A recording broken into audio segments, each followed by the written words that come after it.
Promoting the culture of West Africa to the world. To the world. West Africa Democracy Radio.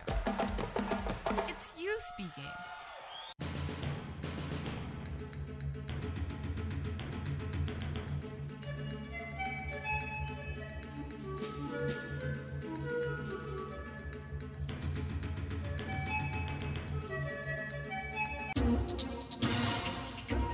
WADR,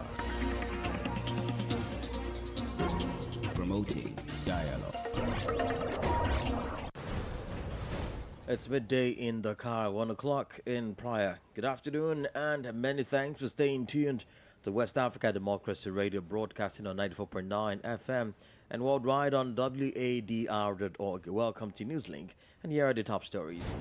Malian President Assimi Goïta says terrorism is manipulated and financed by certain foreign powers. Today, Burkina Faso is authorized to carry out operations and pursue terrorists in the Malian state, and the farmers are also authorized to carry out operations and pursue terrorist groups inside Burkina Faso when necessary. The Sahel has been a battleground for the geopolitical, geo-economic, and geostrategic interests of foreign powers. Nigerian government seeks alternative plan of partnering Chad for export of crude oil. World Vision in Senegal launches a North campaign targeting food insecurity in the country. And 5 Ghanaian members of parliament on visit to Kenya court in crossfire. The morale in all this is for us politicians to understand that, look, people vote for us. And as such, when we decide to take decisions, we may think that what we want to do is the best way out. But once the people express their disgust, their displeasure, their unhappiness about the decisions we've taken, I think we must have a listening ear. Please stay tuned for details of these stories and more. Here is Imo Edit with Newslink. Many thanks for joining us, and a warm welcome to our listeners in the Gambia, Ghana, Liberia and Sierra Leone. Well, let's begin with the visit of the Malian president, Assimi Goïta, to Burkina Faso, where he said terrorism in West Africa is a geopolitical tool used by certain foreign powers. The Malian head of state on Tuesday praised the excellent cooperation that exists between Bamako and Ouagadougou. The head of state also spoke out on the scourge of terrorism which is plaguing the sub-region. Known for his active speech, Assimi Goïta denounced the involvement of certain foreign powers in the financing and manipulation of terrorism in the sub-region. Nous menons des formations conjointes entre nos deux États en vue de renforcer nos capacités opérationnelles, que ce soit terrestres ou aériennes. Aussi, il y a le volet partage de renseignements. We are conducting joint training between our two states with a view to strengthening our operational capabilities, whether on the ground or in the air, as well as sharing intelligence and pooling our resources. Today, Burkina Faso is authorized to carry out operations and pursue terrorists in the Malian state, and the farmers are also authorized to carry out operations and pursue terrorist groups inside Burkina Faso when necessary. The Sahel has been a battleground for the geopolitical, geo-economic, and geostrategic interests of foreign powers, and our countries are the victims of this battleground today. And when you look at it, this is easily explained by the presence of various terrorist groups today that are supported by foreign countries, which is no secret. But today, we all have our destiny in our hands, and we realize this. Mali, Niger and Burkina Faso decided to leave these front partners. Pour que nous puissions vraiment répondre aux aspirations de nos différents peuples. Nos destins sont liés et nous allons travailler à répondre aux aspirations de nos peuples. This visit by Assimi Goïta to Ouagadougou is part of the reinforced cooperation between Mali, Burkina Faso and Niger, members of the Alliance of Sahel State, AES. Meanwhile, the declaration of March 31, a platform that brings together opposition political parties, has condemned the arrest of 10 of its members last week. In a press release, the platform said the attack is an obtuse assault in place against fundamental freedoms which are protected by the country's constitutions and laws. It will be recalled that the members of the opposition were arrested at the end of last week and appeared before the judge on Monday. They were then remanded in custody. The 10 are accused by the Malian justice system, among other things, of opposition to the exercise of legitimate authority and undermining public order. Well, we will be discussing more on this on our guest interview segment. In the meantime, the government of Niger is considering a partnership with Chad for the export of its crude oil into the international market. At the Council of Ministers, Nigerian Prime Minister Ali Lamin Zain announced a communication about this option. This follows the current conflict with Benin, which blocked the process of exporting crude oil through the Beninese port of Semek-Boji. Rose Kamara Kate has the details. To make this idea a reality, the Nigerian government has set up a technical committee to reactivate the work leading to the achievement of this objective. As a reminder, Niger and Chad had already signed a bilateral memorandum of understanding within the framework of the use of the Chad pipeline on September 17, 2012. The said agreement was approved on July 1, 2014 by the Chadian National Assembly and promulgated on July 21, 2014. It is said that the legal framework for collaboration between the two countries for the transport of oil had already been drawn up. Since the commissioning of Benin and Niger pipeline, only one boat has been able to load Nigerian crude oil in Benin. The second boat, which had already been in Benin's waters for several weeks, has not yet received a single drop of oil. Unfortunately, the boat ended up disconnecting from the loading platform. In the meantime, the crisis between Niger and Benin has grown with the arrest and trial of Nigerian citizens, including the deputy director of WAPCO Niger. Rose Samara Kate reporting there. Well, let's remain in Niger because 20 soldiers and one civilian were killed on Tuesday in the west of the country near the border with Burkina Faso. It was the Ministry of Defense which provided this information through a press release. It adds that the attack was perpetrated by, and I quote, a coalition of terrorist groups. The Nigerian army also recorded 9 injuries, with several dozen terrorists neutralized. Nigerian authorities have declared 3 days of national mourning starting today, Wednesday. Now we head to Guinea, where the death of Sadiba Coulibaly, a former chief of staff of the armed forces, announced.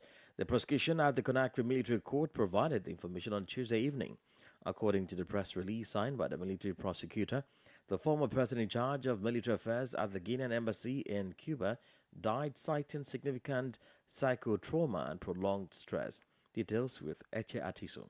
The information came through a press release by the prosecutor at the Conakry court on Tuesday evening. According to the release, Sadiba Coulibaly died on June 22.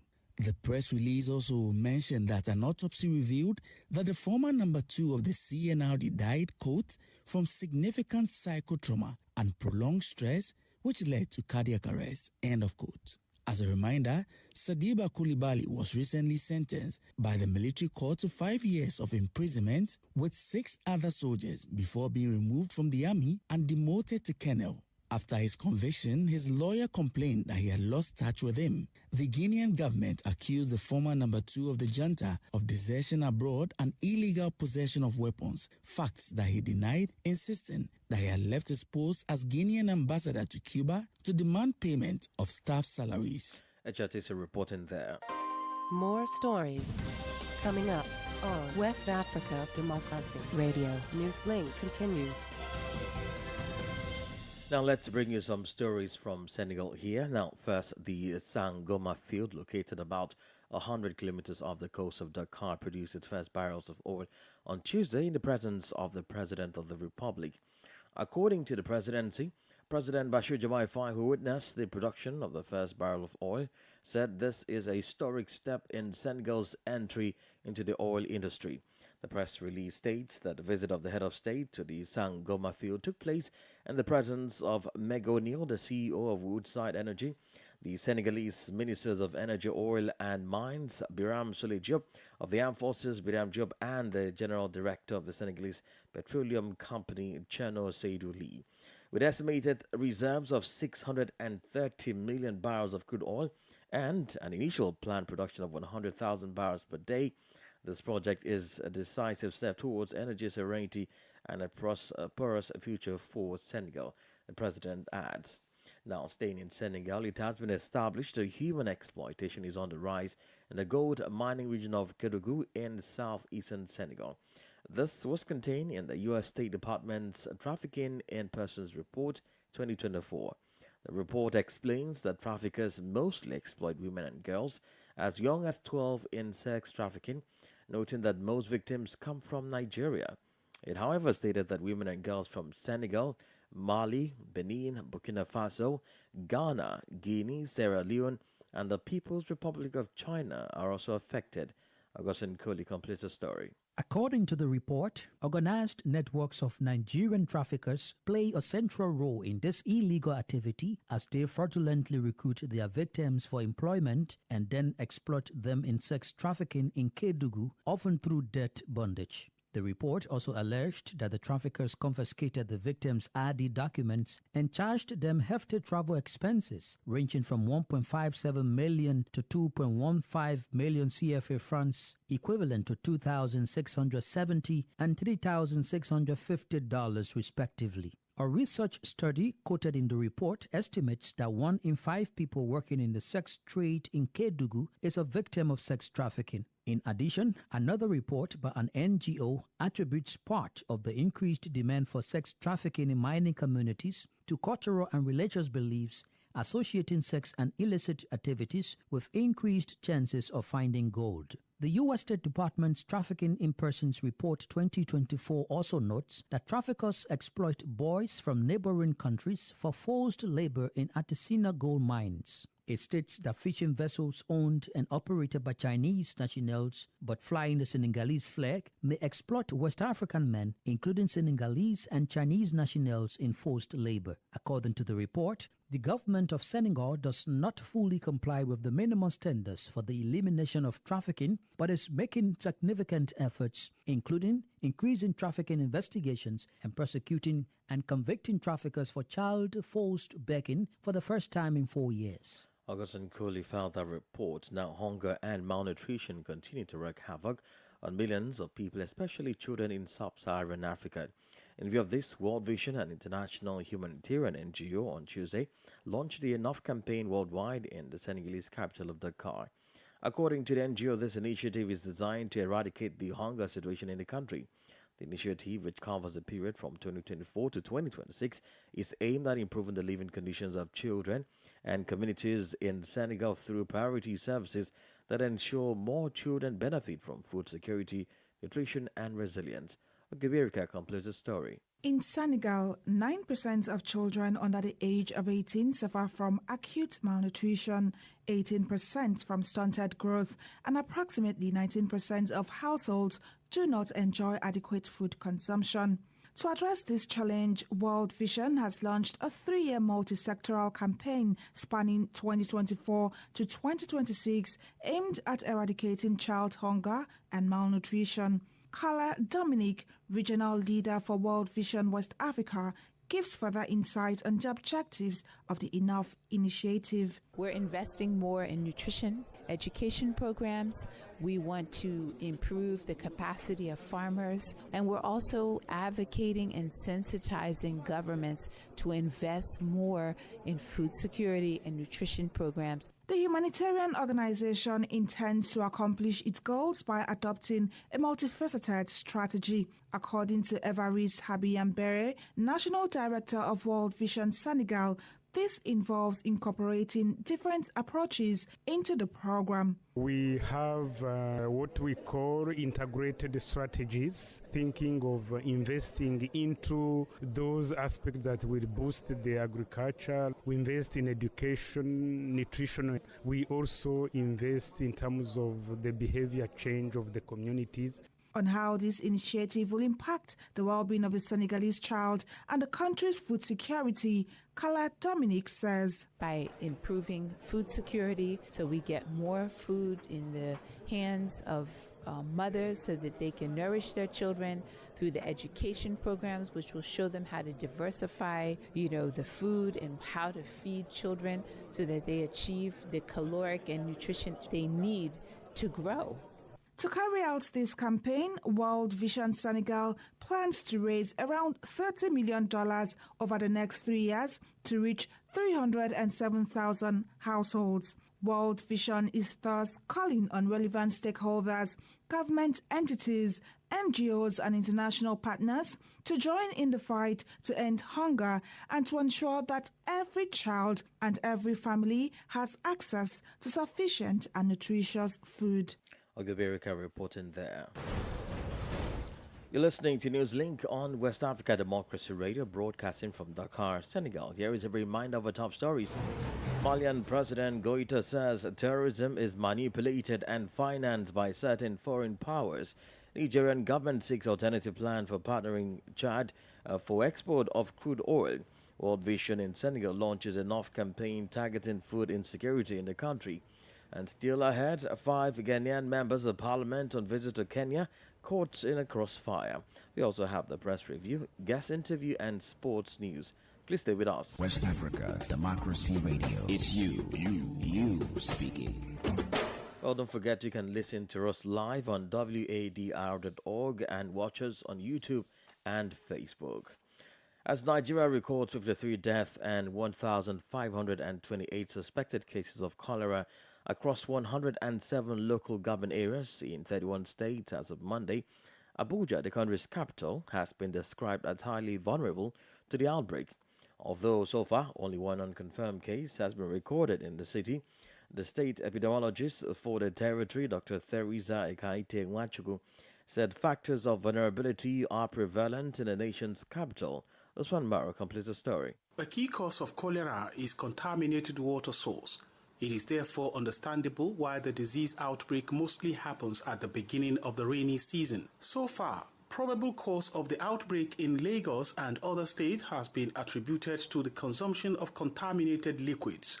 In Abuja, Nigeria's capital, with a steadily growing population of over 6 million people, Dr. Theresa Nwachukwu believes that other peculiar factors make the city highly susceptible to the outbreak. The FCT is extremely vulnerable because apart from being the capital of Nigeria, it's right at the center of a travel nexus, right? So people are coming in from the north, south, east, and west. And because the travel time is so short, and of course by flight, you can literally get from any part of the country into the FCT within an hour. It means that we're extremely vulnerable. So if someone brings even contaminated food from, say, another state, a nearby state, into the FCT, it will still be highly contaminated.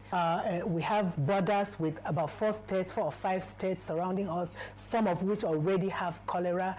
However, the authorities say they are not leaving things to chance, as they have activated all preparedness mechanisms to contain the disease should an outbreak occur. Dr. Hannatu Bitrus is an education officer from the Department of Public Health of the Federal Capital Territory Administration. The main aspect of it is our environment, that's sanitation, environmental sanitation, both outside and inside our homes. We need to keep things in order, even washing of hands, advising, talking to our children, talking to our parents, our mothers on how to take care of our environment and the inside and where we keep our food and whatever utensils we are using in the home. Meanwhile, the National Center for Disease Control and Prevention says it has also activated a National Cholera Multisectoral Emergency Operations Center to coordinate a robust response to the outbreak. For Newslink on West Africa Democracy Radio, Usman Umar reporting from Abuja.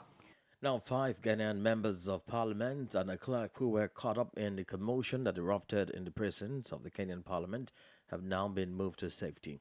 Protesters besieged the premises of Kenya legislature to resist the passage of a contentious finance bill that would hike taxes.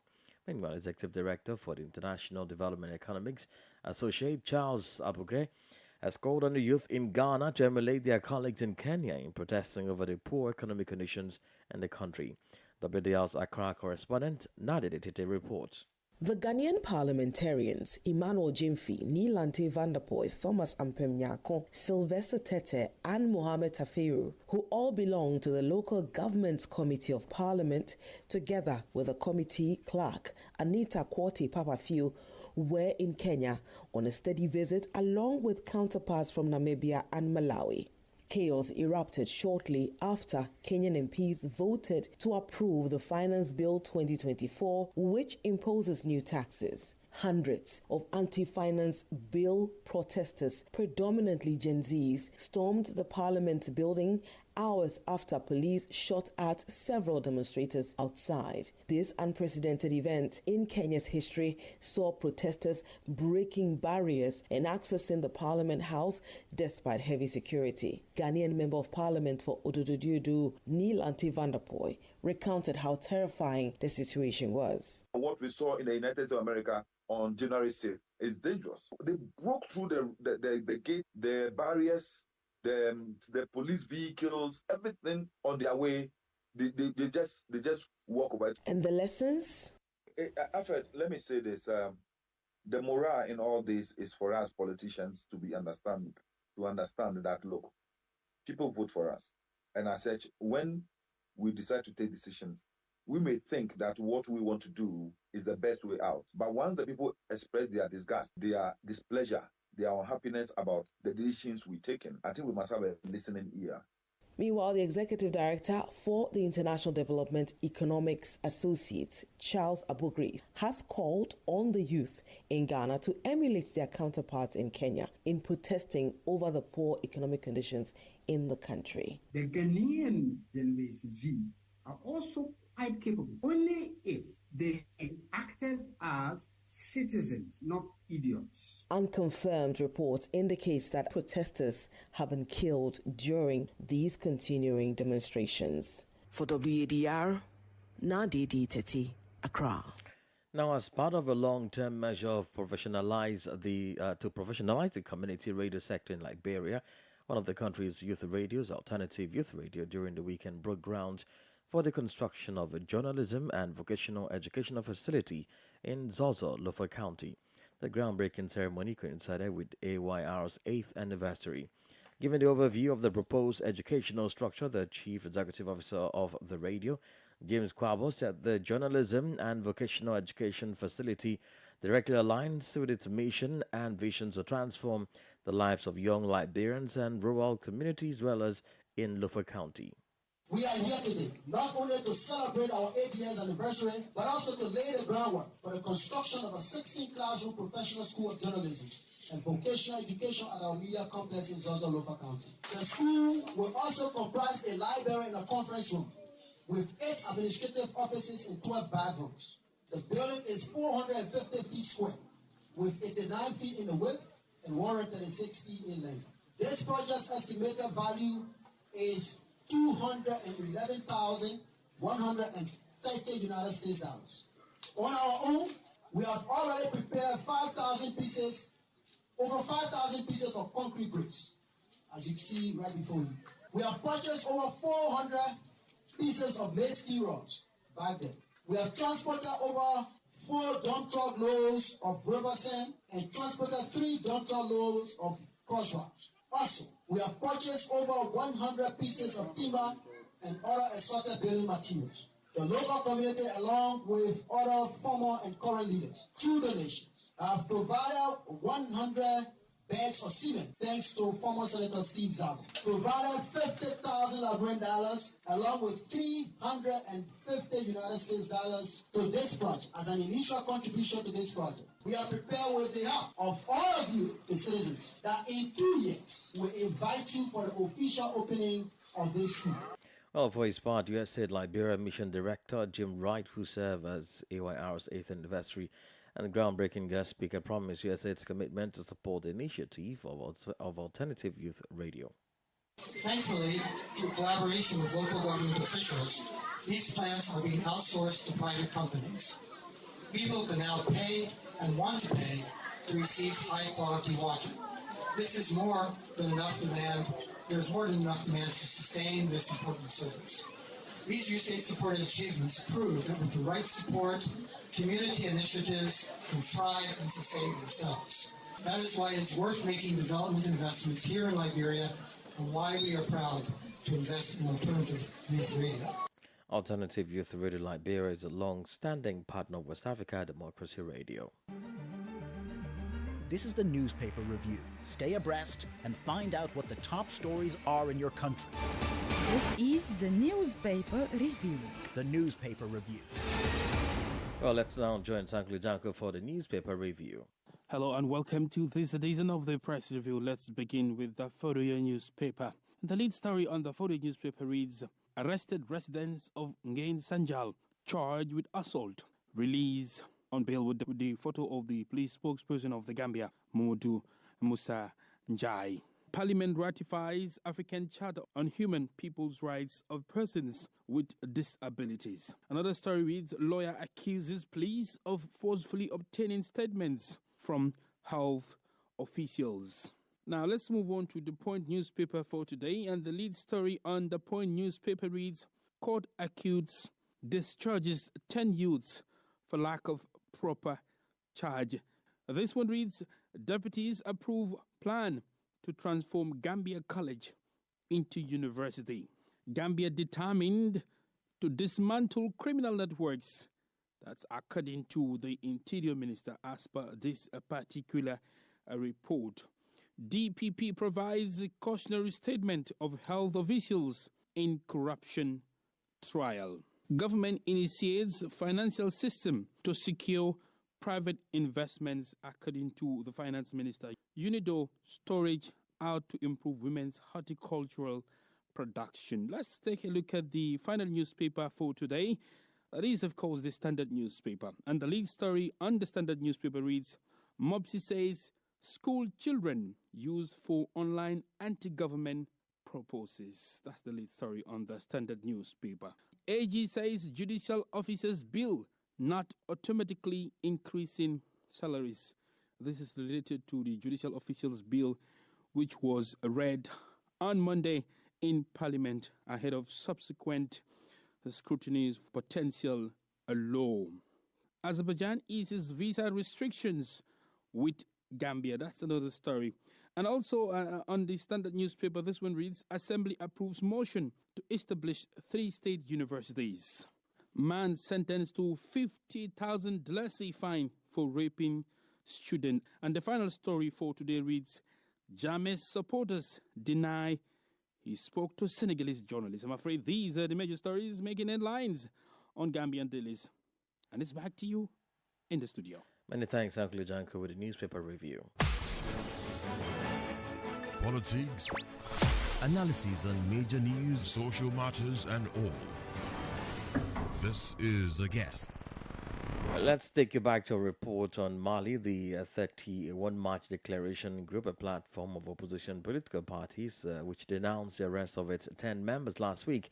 Now, in a release, the platform described it as yet another assault by the authorities in power on the fundamental freedoms protected by the constitutions and laws. Well, Dr. Mohamedou Konate is a member of the Conference of Presidents of the parties, signatory to the 31 March Declaration. I spoke to my colleague Demba Ma'an. Écoutez, avec beaucoup d'indignation et de déception, parce que nos camarades ont été arrêtés. Listen, I'm very humiliated and disappointed because our comrades were arrested during a private meeting at the home of one of our comrades without a warrant from any magistrate.